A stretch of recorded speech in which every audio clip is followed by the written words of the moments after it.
Mind Your Farm Business on RealAgriculture.com is brought to you by RBC Royal Bank. Hello and welcome to another episode of the Mind Your Farm Business podcast brought to you by RBC Royal Bank. I'm your host, Shaun Haney of Real Agriculture. Have you ever felt like you're just getting through the season? You're putting out fires, juggling cash flow, and reacting to problems instead of steering your farm where you want it to go. You know what it's like to be in survival mode if that's the case. The truth is, a lot of farm owners spend years there without even realizing it. My guest today is Josh Kerpan. He knows that place all too well. As the managing partner of Kerpan Farms in Saskatchewan, Josh has built an 11,000-acre mixed farming operation from the ground up since 2009. But beyond running his own business, he's also a business coach for farmers, helping them move from a reactive, just getting by mindset to one that's a lot more proactive. It's strategic and, of course, sustainable. In this episode, we'll talk about the signs of being stuck in survival mode, the systems and habits that help you break free, and how to shift from working in your business to working on it without letting the day-to-day chaos pull you back in. Let's get to it.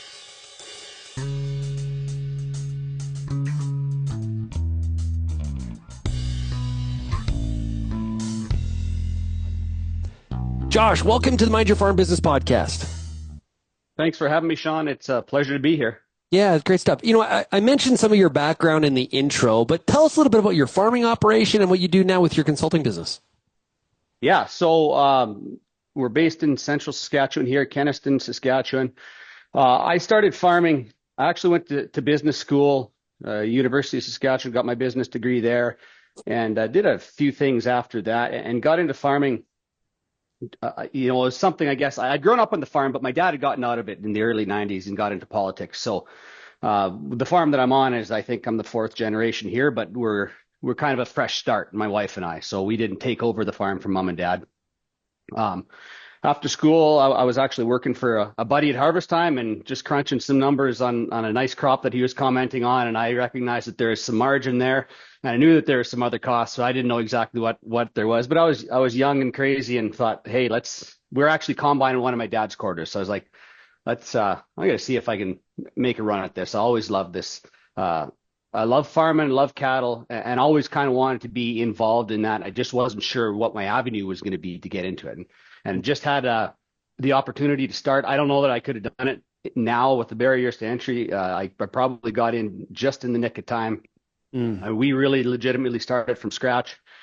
And I had put together, I went and got my business degree, and I don't know how much value I got out of that 4 years in school, but I did take a small business entrepreneurship class, which was really, really valuable, and it taught me to put together a business plan. So I put together a business plan for this farm and had calculated out that it could be profitable if I was projecting correct. And it helped me go get a loan. The banks really like to see that type of thing, that you kind of know what you're talking about when you're talking about business. And so anyways, we got started and kind of threw it all on the table, didn't really have anything to lose that first year. And we grew a bit of a crop and got our feet underneath us, and away we went. And part of my first business plan, my goals were to get to 10,000 acres. And that was really kind of an ego pride-based goal. I was young at the time, and it just seemed like a big farm, and that's what I wanted to do. That's not a big farm anymore, but back then it was reasonably big.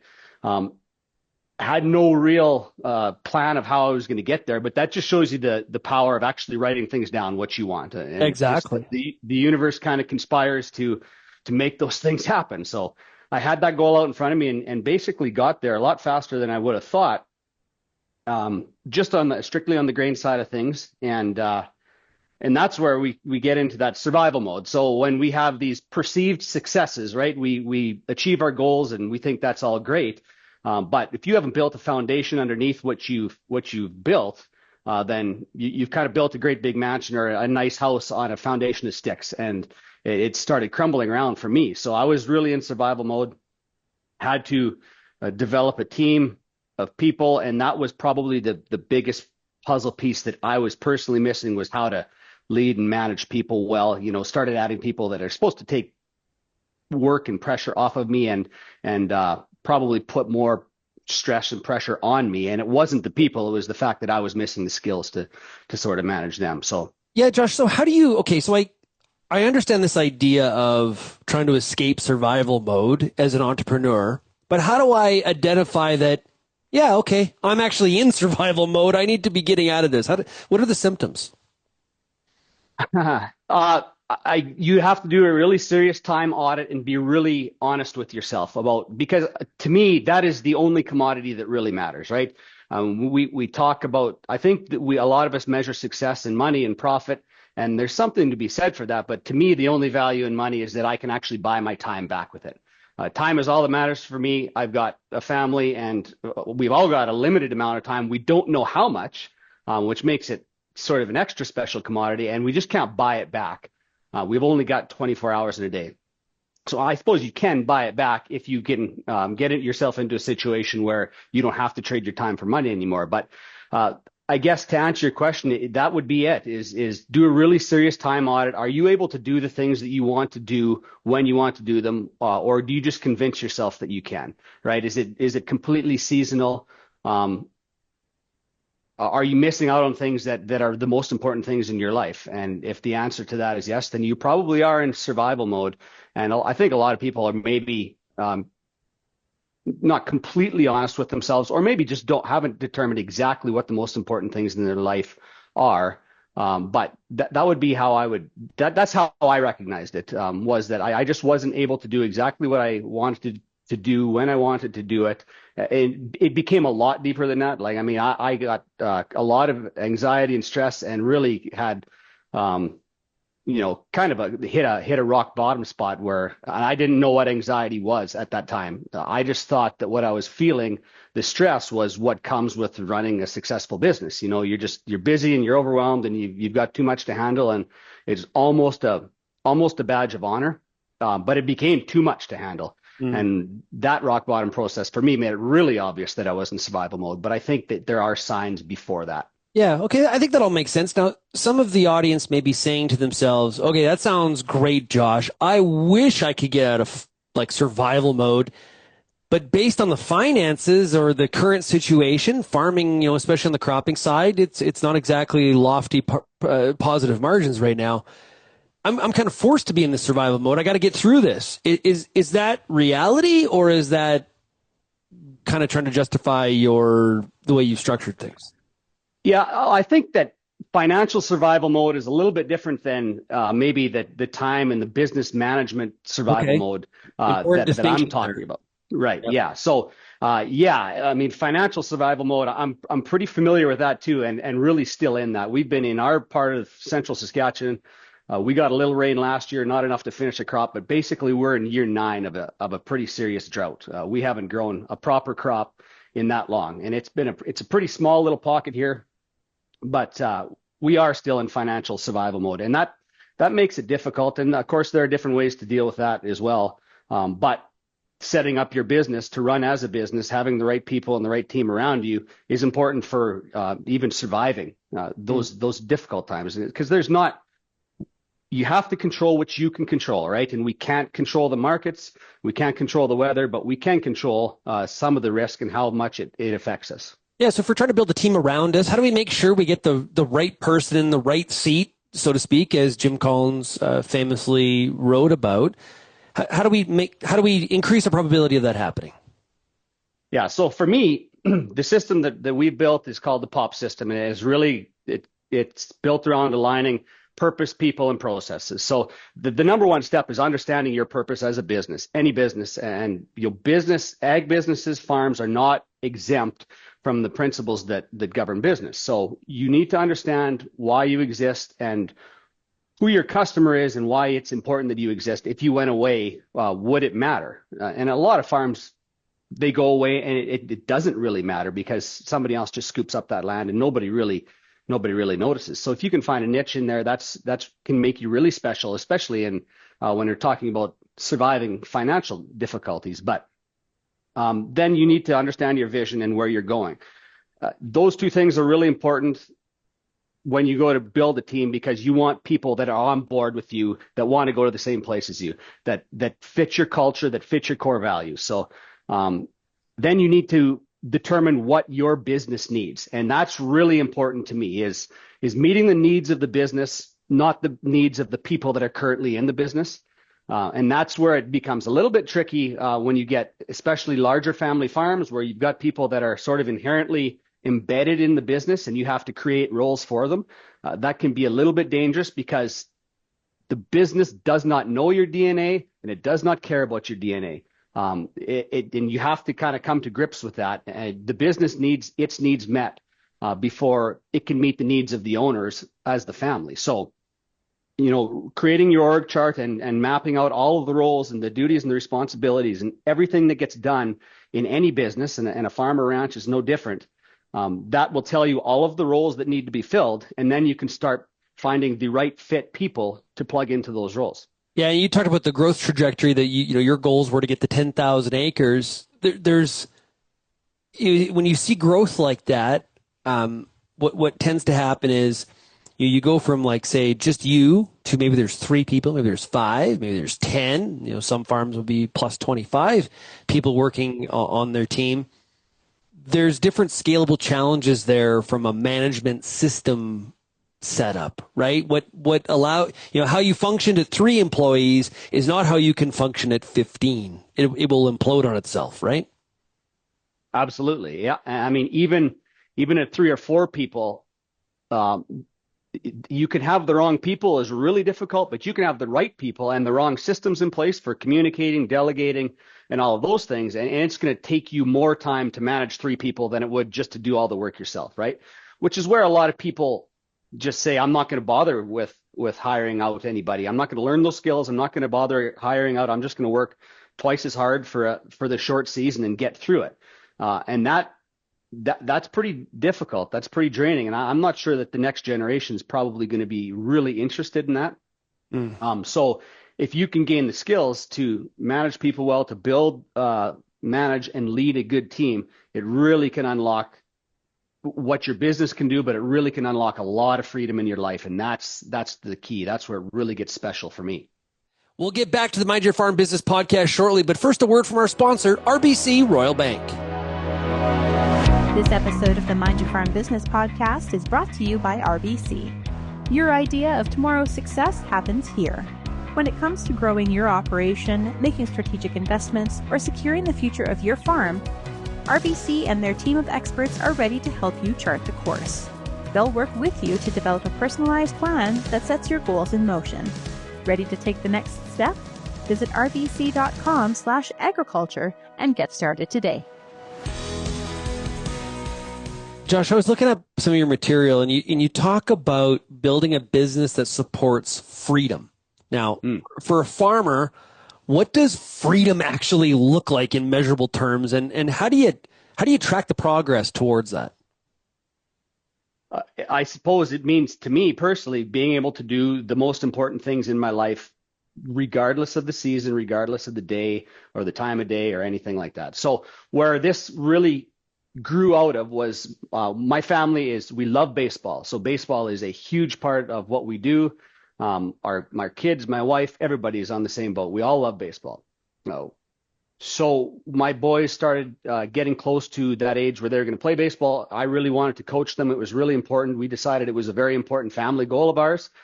And the only way to be able to do that was to be able to somehow free me up for 5 days a week in May when we were calving, seeding, spraying, doing absolutely everything that can possibly be done. To go to the city to coach baseball for 5 or 6 hours a day for 5 or 6 days a week in May and June, which, seems completely impossible, but it's actually completely doable, right? I mean, it's just a matter of finding the right people to step in and being able to manage them properly. So that to me is freedom. Yeah. The thing about this too is there's really there's no endpoint. Right? That kind of what makes it challenging. Your goals may also change as your life develops, or new generations come onto the farm, or maybe new investors come onto the farm, new partners. This is it's kind of an ever moving target. It's really kind of a living organic thing. Absolutely. So for me to be able to achieve this level of freedom that I was looking for, I had to be able to build a very competent team around me. Well, that means I needed to be able to create the economic space to bring in competent people and pay them. And now my ultimate goal was really to build a business that would be sellable, that would be worth more than the sum of its assets, right? And I think that I don't know that a lot of farms have done that, but that was my goal. And the reason wasn't to sell the business. It was that if I could build that, it would be a great passive investment for me and allow me to create value in any other way that I wanted to. But I kind of had gotten really close to that. The final step was to be able to replace myself within the operations side of the farm. And I really didn't know what the heck I would want to do with myself. I sure wasn't interested in retirement. I just didn't. I was a farmer. I was, reasonably good at it. I still am, not to misrepresent what I do now, but I didn't know how to take that next step because I just didn't know what I was going to do with myself. Right. And that's where this coaching consulting thing has really stepped in. So it's allowing me to create more purpose for myself and achieve important things for myself, but also create the economic space to build a team around me without just being a drag on the farm. So as you started to transition yourself out of the daily operations of the farm, there had to be some really uncomfortable moments for you in that. There had to be. So do you have some examples or just thoughts that went through your head? Oh, lots and lots. So the bulk of it really happened this spring where, for a long time for a number of years anyways, I've been able to get away for a lot of hours during the day, but this spring is really when I handed over the reins, the operations reins full time. And yes, incredibly uncomfortable, but that's where growth happens, right? If we're going to stay in our comfort zone, you're never going to achieve anything great or anything really significantly more. So, and that's just a fundamental principle of life to me, personally and business wise, is you have to be growing or else you're dying. There really is no neutral. We can't sit still, and growth can mean a lot of different things. But to me, it meant letting go and ultimately watching things happen that wouldn't have happened if I had the reins. I don't believe in failure because they're the things that maybe look like failure, but we just learn from them. And now we're a lot better for it, right? We're set up so much better for next spring and this fall. So to give specifics, I don't know that I can think of anything right off the top of my head, but it was lots, and it was this spring, and it was just incredibly uncomfortable. Yeah, to hand over this baby that I had built to somebody else and watch them do what they wanted with it and do a great job and very, very capable, a team of people. But it's just very uncomfortable. There's no doubt about it, but it's just that leap of faith that that it's all going to work out. And there is no failing. Whatever happens, we're just going to learn from it. And it's just a stepping stone on to where we want to get to ultimately. And that's the power of having that longer term vision this was a step that was necessary. When those mistakes are made, require some discipline to not, re-engage yourself because you're worried that there could be some, obviously there's all mistakes are not created equal. Yeah. But it does require some discipline to not re-engage yourself immediately. Right.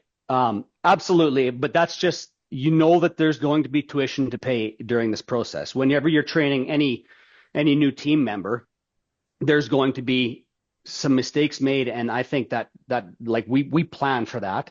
The higher the level in the organizational chart, the hierarchy that new team member is in, probably the more expensive those mistakes are going to be, but the greater the education is going to be. So you just accept it, you pencil it in as one of the costs of doing business, and you move forward from there. Yeah.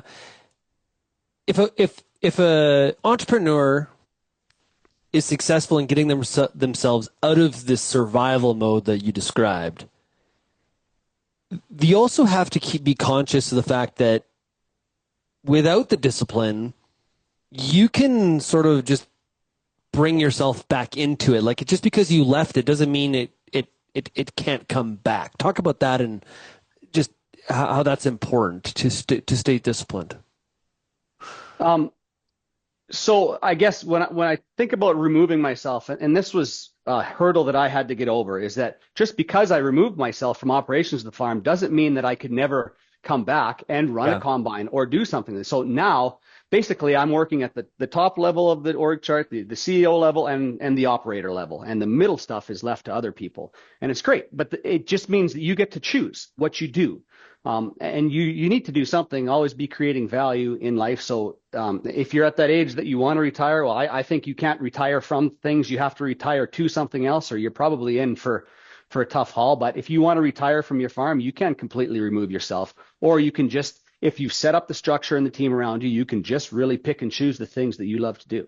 Yeah, Josh, I think the other important component here is I don't want people to fall into the trap like, okay, you got to be this like mega super farm to try to remove yourself from this. Like you could be a 100-head dairy that feels like, I just want a few Saturdays off. And so you have a relief milker, or maybe you install robots, and you're not a super farm, you're a small dairy farm, and you're just looking to find some of that time back. That's another example of this.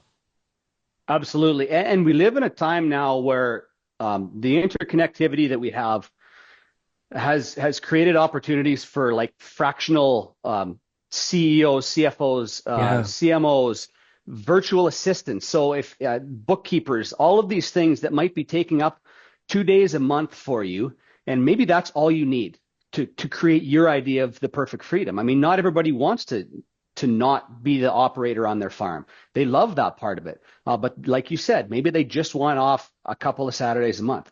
There's a lot of ways to go about doing that. And you don't, like you said, you don't have to get bigger, double your acres. There's a lot of ways to attack that. Yeah. Maybe a question, what is my time worth? And connect that to the task that you're thinking about at that time. If sometimes you think about that way, that can sort of spur some thinking in your head besides, well, it only takes, a couple hours, I'll do it. Right. Yeah. Yeah. And that was something that I realized when I had got introduced to the ranching for profit principles, and part of this was based on the E-Myth and the idea that there's, $15 an hour tasks and $150 an hour tasks. Right. And I knew that I don't have a really extravagant lifestyle or extravagant needs, but I probably needed more than $15 an hour to do the things that I wanted to do. So I kind of got addicted to trying to do the $150 an hour tasks, which are higher leverage tasks by nature and have moved my business forward and created a lot of economic space for me to do those things. But yeah, when you think about it that way, it does make you think about how you're spending your time. What if I'm going to go sit in the combine for, 14 hours a day for 35 days, what does a combine operator get paid? Well, that's what I'm getting paid. Do I want to work for that? Or am I better off to hire somebody to sit here and I'll do something else if my skill set's better suited somewhere else?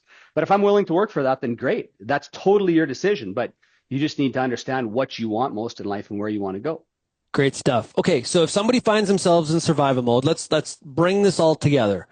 If you identify that personally, I feel like I'm in real survival mode as an entrepreneur running my farm or my ranch, what do I need to do? What are my action items? Call me.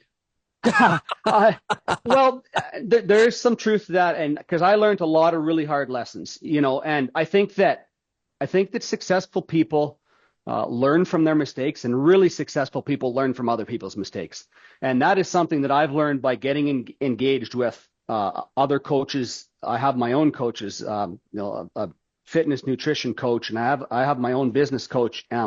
That is part of what really made me want to get into this, just experiencing the value of engaging with somebody who's been there before is incredibly, the return on investment on all the coaching that I've purchased has been absolutely incredible. So I would say you don't need to contact me. You don't need to pay anybody. Maybe you can find a mentor. Maybe you can find a neighbor who's been there. Yeah. But learn from somebody who's been there would be step one. Just open up, have that conversation. I guess the first thing is probably recognizing where you're at, because it can be difficult to say, I'm overwhelmed. This is more than I can handle, or at least it's more than I want to handle.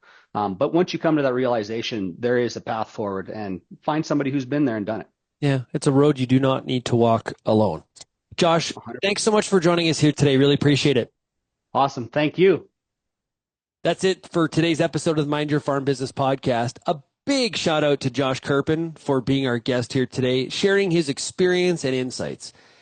Survival mode can feel like, well, the only gear there is at times, especially when markets are tight, labor is scarce, and the weather has, quite frankly, just a mind of its own. It doesn't cooperate at all. But as Josh reminded us, it's not just about getting through another season.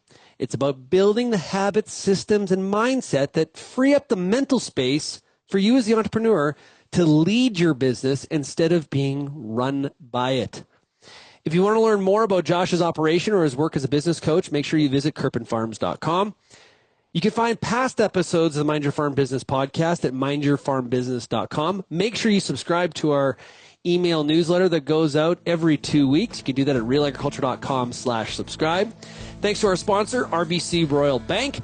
And until next time, keep on minding your farm business.